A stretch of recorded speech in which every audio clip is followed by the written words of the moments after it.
اگر میں آپ سے اسی چیز سے پوچھوں کہ اگر اسلامک بینکنگ کی میں بات کروں، جو پاکستان میں اب بہت ساری کمرشل بینکس کہتی ہیں کہ وہ اب اسلامک ہیں، اب مسئلہ یہ بھی آ جاتا ہے نا کہ یہ سمجھنا کہ حقیقت کیا ہے اور کیا پیکیجنگ ہے، آپ مطلب اس کو تھوڑا سا ادھر ادھر کر کے واپس بتا رہے ہیں. اب آپ کے خیال میں، یا مجھے تو اس کے بارے میں اتنا پتہ نہیں ہے، آپ مجھے بتائیں کیا جو آج کی دنیا میں مثال کے طور پہ اسلامک بینکنگ کر رہا ہوں، اس میں اور جو آپ کی کنونشنل بینکنگ امریکہ میں یا یورپ میں کوئی فرق ہے، یا یہ بس مجھے بتایا جا رہا ہے کہ فرق ہے؟ کوئی فرق نہیں ہے، ایک ہی ہے.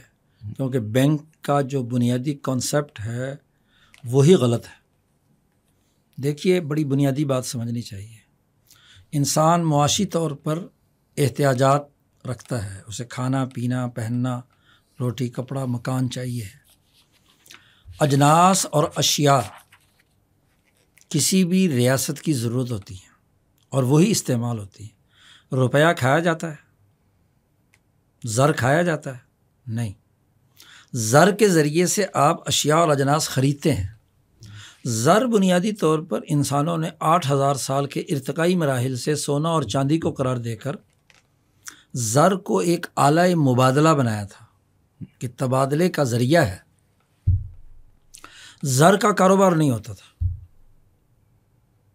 کاروبار جنس کا جنس سے ہوتا ہے، شے کا شے سے ہوتا ہے، گڈز کے درمیان ٹریڈنگ ہوتی ہے. زر کو کاروبار بنانے کا کام یہ بینک آف انگلینڈ نے سب سے پہلا بینک بنا کر شروع کیا تھا. بینک کا لفظ بینکو ایک ٹیبل سے چلا ہے. جو سود خور مہاجن ایک ٹیبل پر زر ترتیب سے رکھتے تھے، سونے چاندی کے سکے، اور لوگوں کو قرض دیتے تھے اور اس پر طے شدہ سود وصول کرتے تھے. تو ہندوستان میں بھی یہاں رہا، ہندو بنیا بھی کرتا تھا، عرب کے مشرکین بھی یہ کام کرتے تھے، ابو جہل عتبہ شیبہ. موسیٰ علیہ السلام کے زمانے میں بھی لوگ کرتے تھے. تو تمام مذاہب میں اور تمام سکول آف تھاٹ میں اس زر کو دے کر زائد وصول کرنے کو سود کہا گیا، اور تمام کے نزدیک ناجائز ہے. تورات میں بھی، انجیل میں بھی، زبور میں بھی، ہندوؤں کی کتاب وید میں بھی، چینی کتاب کنفیوشزم کے تصورات میں بھی، اوستا میں بھی، زند میں بھی جو مجوسیوں کی کتاب ہے، تمام کتابوں میں جنس کا جنس سے تبادلہ ہوگا. زر کو دے کر زر سے زائد لینا اس کا کاروبار نہیں ہوگا. تو جب زر کا کاروبار بینک کا ہوا، اور بینک آف انگلینڈ پرائیویٹ ہے، federal reserve bank of America private ہے، کسی حکومت کا نہیں ہے.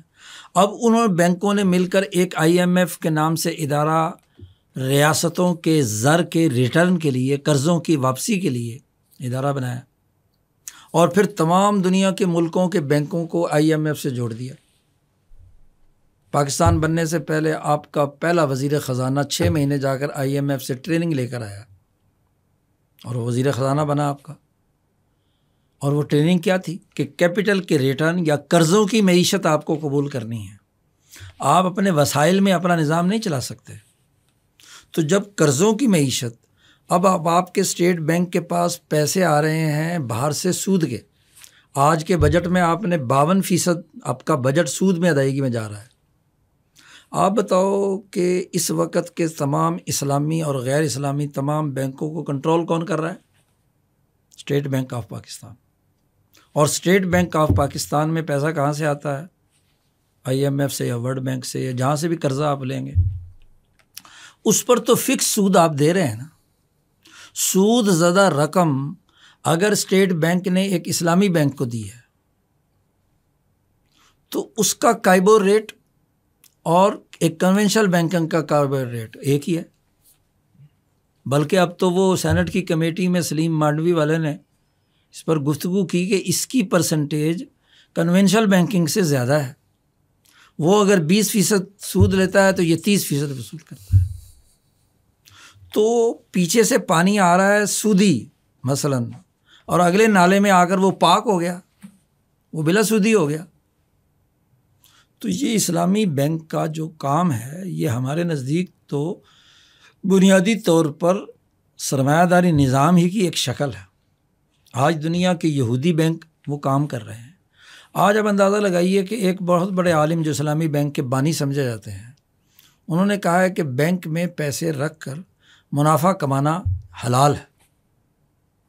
اچھا جی، اب جب آپ نے حلال قرار دے دیا تو جتنا کاروباری طبقہ ہے وہ جب مینوفیکچرنگ میں آج جو المیہ ہے کہ وہ مینوفیکچرر کو کچھ نہیں بچ رہا، تو وہ دھڑا دھڑ اپنی کاروبار بند کر کے پیسہ بینک میں ڈال کر منافع اسلامی کھا رہا ہے، تو آپ کی انڈسٹری، آپ کا کاروبار، آپ کی معاشی حالت وہ اپنے پاؤں پر کھڑی ہوگی۔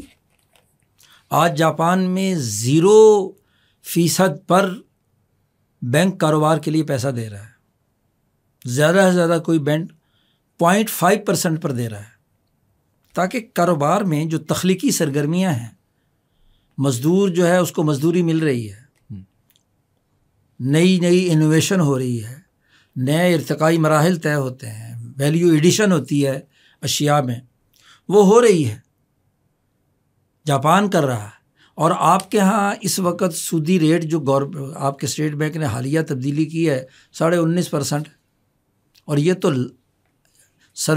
اتنا ہے سروسز کے نام پر جو یہاں کی پرائیویٹ کمپنیاں 30%، 35%، 40% تک کیا سود وصول کر رہی ہیں۔